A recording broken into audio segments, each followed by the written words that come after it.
विष्णु पुराण अध्याय 7। बलि चक्रवर्ती सुतल लोक में पहुंचकर पाताल सम्राट के रूप में प्रतिदिन विष्णु के चरणों की अर्चना करने लगे। इस कारण देवताओं को स्वर्ग और इंद्र को स्वर्ग पर आधिपत्य फिर से प्राप्त हुआ। बलि के सुतल लोक के द्वार पर वेत दंडधारी विष्णु पहरा दे रहे थे। उन्हीं दिनों रावण सुतल पर विजय पाने के लिए पहुंचा। वह इस विचार से सुतल लोक में प्रवेश करने लगा कि आखिर यह बोना मेरा क्या बिगाड़ सकता है। तब विष्णु ने विशाल रूप धरकर अपने पैर के नाखून से रावण को रोका। रावण लंका में जा गिरा और बेहोश हो गया। इसके बाद उसने कभी पाताल की ओर आंख उठाकर देखने की हिम्मत नहीं की। बलि चक्रवर्ती का यह नियम था कि वह जिस प्रदेश पर शासन करते थे उसका निरीक्षण अदृश्य रूप में वर्ष में एक बार कम से कम अवश्य करते थे। इसी विचार से पृथ्वी पर अपने सुसंपन्नता एवं शांतिपूर्ण शासन तथा वहां की सस्य श्यामला फसलों को वे निरीक्षण करने आए। वे सस्यों की पुष्टि और जीवनी शक्ति प्रदान करते, कृमि कीटों से उनकी रक्षा करते। उनके स्वागत के रूप में दीपावली पर्व मनाया जाता। दूसरे दिन बलि प्रथमा के रूप में उनकी पूजा की जाती। 52 के त्रिविक्रम अवकाश विजय के चिन्ह के रूप में आकाश दीप सजाया जाता। दक्षिण महासागर में बलि चक्रवर्ती के पृथ्वी पर पहुंचने के द्वार के रूप में एक द्वीप उत्पन्न हुआ जो बाली द्वीप के नाम से प्रसिद्ध है। बलि चक्रवर्ती के वंशज पल्लव राजाओं ने उनके नाम पर शिल्पी चित्रों के वैभव के साथ महाबलीपुरम का निर्माण किया। कांचीपुरम में त्रिविक्रम 52 अवतार की मूर्ति प्रतिष्ठित की। बलि चक्रवर्ती के शासनकाल में जो क्षत्रिय अनुशासित थे वे बाद में उद्दंड हो उठे। वे जनता को अनेक प्रकार से सताने लगे। उनके अत्याचारों से जनता में असंतोष फैल गया। पीड़ित प्रजा हमेशा अपने राजा को कोसती रही। राज्य छोटे मोटे टुकड़ों में बंट गए। राजा भी परस्पर लड़ने लगे। इस कारण वे दुर्बल हो गए। सब जगह अराजकता फैल गई थी। हालत ऐसी थी जिसकी लाठी उसकी भैंस। उनके शासन में जनता त्रस्त हो उठी। उस हालत में विष्णु ने 10 अवतारों में से छठा परशुराम का अवतार धारण किया। जंगल को समूल काटने के समान 21 बार क्षत्रियों को परशुराम ने निर्मूल किया और यह साबित किया कि जब जिसकी आवश्यकता होती है उसकी पूर्ति करने के लिए वे विष्णु अवतरित हुआ करते हैं। उस काल में धरती पर शासन करने वाले शासकों के सिरमौर हे चक्रवर्ती कार्तवीर्य अर्जुन सुदर्शन चक्र के अंश को लेकर पैदा हुए थे। किसी जमाने में विष्णु योग निद्रा में निमग्न थे। तब उनके शंख और चक्र के बीच तर्क वितर्क हुआ। ईश्वर चक्र बोला, सहस्त्र किरण वाले सूर्य को त्रासने पर जो रज निकला उसी से विश्वकर्मा ने मेरा निर्माण किया।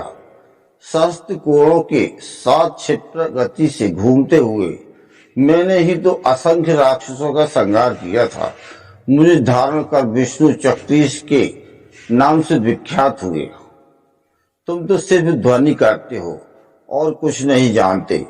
इस पर पांचजन संग क्रोध में आ गया और बोला, हे चक्र पुरुष, तुम्हारा ऐसा घमंड, तुम पृथ्वी पर एक घमंडी राजा के रूप में पैदा हो जाओगे। विष्णु मुनि पुत्र बनकर लकड़ी चीरने वाली कुल्हाड़ी से तुम्हारा घमंड तोड़ देंगे। शापित चक्र पुरुष कार्तवीर्य अर्जुन के रूप में पैदा हुए और उन्होंने हे साम्राज्य को चतुर्दिक फैलाया। वह भगवान के अवतार रूपधारी दत्तात्रेय के भक्त और शिष्य भी थे। उनके अनुग्रह से कार्तवीर्यार्जुन ने अणिमा आदि सिद्धियां और अनेक शक्तियां प्राप्त की। जरूरत के वक्त असंख्य आयुधों के साथ उसको 1000 हाथ प्राप्त हो जाते थे। यह सूत महर्षि ने समझा। इस पर नैमिषारण्य के मुनियों ने पूछा, सूत मुनि, दत्तात्रेय विष्णु के अवतार ही तो हैं, पर हम यह नहीं जानते कि भगवान विष्णु दत्तात्रेय कैसे कहलाए और क्यों। इसलिए हम दत्तात्रेय की कहानी सुनने के उत्सुक हैं। सूत महर्षि ने दत्तात्रेय की कहानी शुरू की। अत्रि महर्षि ने पुत्र की कामना से भगवान के रूप में विष्णु का स्मरण करते हुए घोर तपस्या की।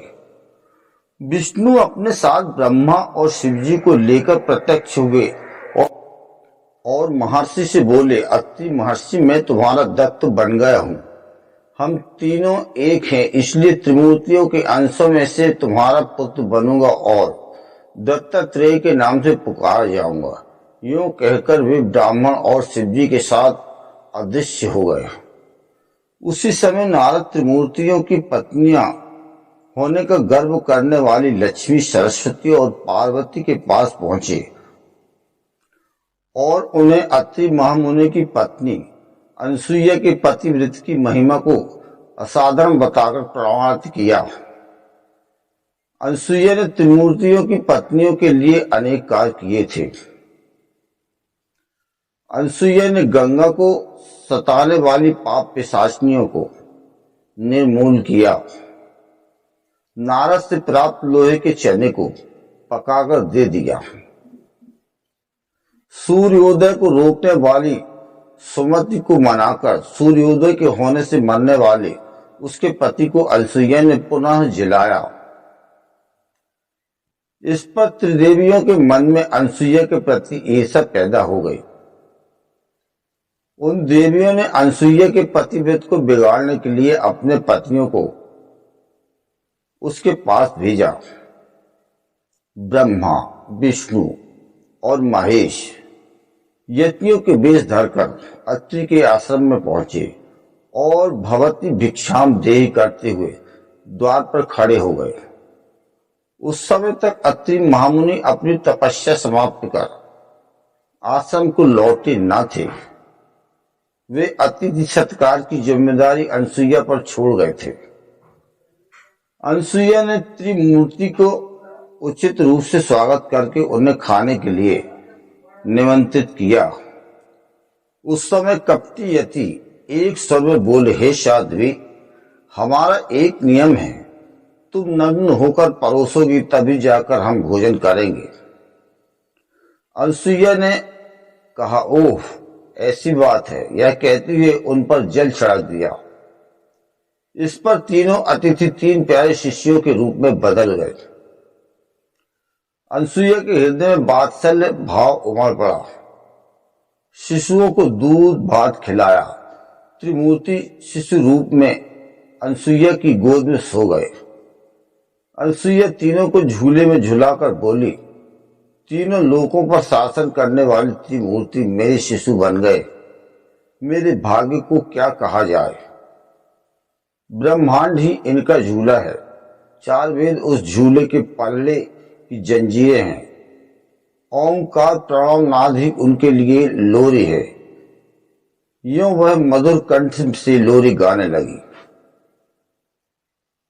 उसी समय कहीं से एक सफेद बैल आश्रम में पहुंचा। द्वार के सम्मुख खड़े हो सर हिलाते हुए उसने पायल की ध्वनि की एक विशाल गरुड़ पंख फड़फड़ाते हुए आश्रम फूल से उड़ने लगा। एक राजहंस विकसित कमल को चोंच पर लिए उड़ते आकर द्वार पर उतर गया। अत्यंत प्यारे लगने वाले रंग बिरंगे पिल्ले पूंछ हिलाते हुए घर में घुस पड़े। उनके साथ एक नागफण फैलाकर आ पहुंचा। उसी समय महती वीणा पर नीलांबरी राग का आलाप करते नारद और उनके पीछे लक्ष्मी, सरस्वती और पार्वती आ पहुंचे। नारद अनसुईया से बोले, माता जी, अपने पत्नियों से सम्मिलित प्राणियों को आपके द्वार पर पाकर ये तीनों देवियां यहाँ पर आ गई हैं। ये अपने पत्नियों के वियोग के दुख से तड़फ रही हैं। इनकी पत्नियों को कृपया उन्हें सौंप दीजिए। अनसुईया ने विनय पूर्वक तीनों देवियों को प्रणाम करके कहा, माताओं, उन झूलों में सोने वाले शिशु अगर आपके पति हैं तो इनको आप ले जा सकती हैं। तीनों देवियों ने चकित होकर देखा, एक समान लगने वाले तीनों शिशु गाढ़ी निद्रा में सो रहे हैं। इस पर लक्ष्मी, सरस्वती और पार्वती संकोच करने लगी। तब नारद ने उनसे पूछा, आप क्या अपने पति को पहचानना नहीं जानती? आप लजाइए नहीं, जल्दी गोद में उठा लीजिए। देवियों ने जल्दी में एक एक शिशु को उठा लिया। वे शिशु एक साथ त्रिमूर्ति के रूप में खड़े हो गए। तब उन्हें मालूम हुआ कि सरस्वती ने शिव जी को, लक्ष्मी ने ब्रह्मा को और पार्वती ने विष्णु को उठा लिया। तीनों देवियां शर्मिंदा होकर दूर जा खड़ी हो गई। इस पर ब्रह्मा, विष्णु और महेश्वर इस तरह सटकर खड़े हो गए मानो तीनों एक ही मूर्ति के रूप में मिल गए हों। उसी समय अत्रि महर्षि अपने घर लौट आए। अपने घर त्रिमूर्तियों को पाकर हाथ जोड़ने लगे। तभी ब्रह्मा, विष्णु और महेश्वर ने एक होकर दत्तात्रेय रूप धारण किया। मध्य भाग में विष्णु तथा एक और ब्रह्मा, दूसरी तरफ शिव के मुखों के साथ हाथों में शंख, चक्र, गदा, पद्म, त्रिशूल व कमंडल तथा कांधे पर लटकने वाली भिक्षापात्र से त्रिमूर्ति के रूप में विष्णु दत्तात्रेय का अवतार लेकर अत्रि और अनसुईया के पुत्र बने।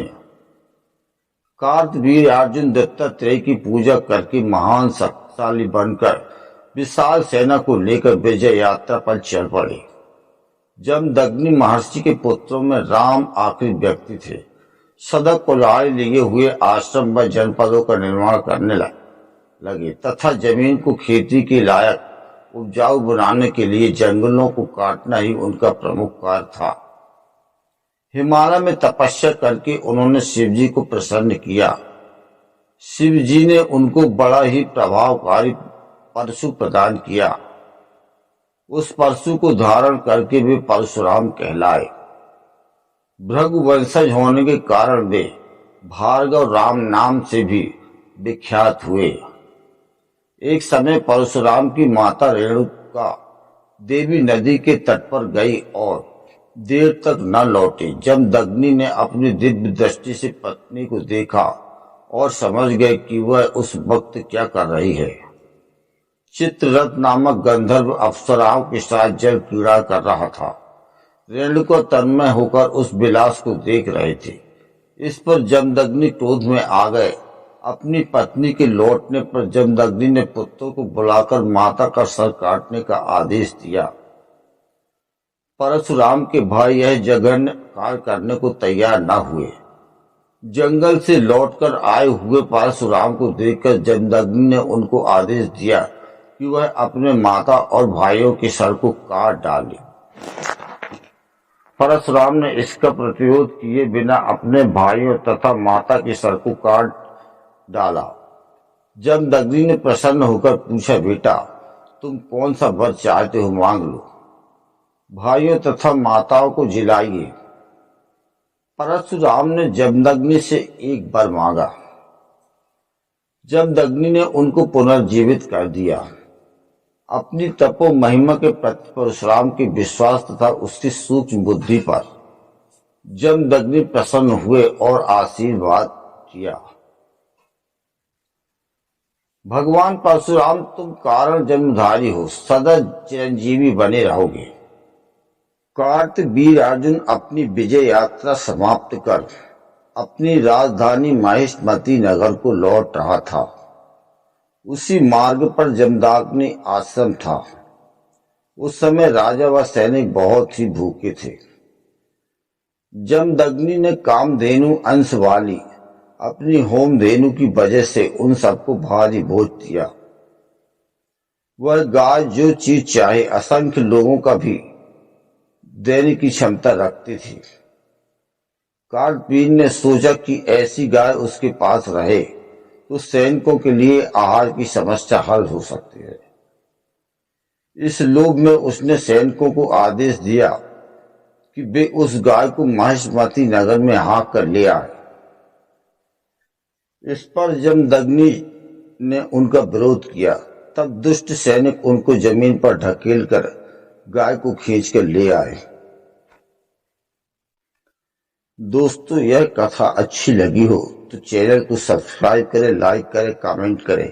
आपका बहुत बहुत धन्यवाद।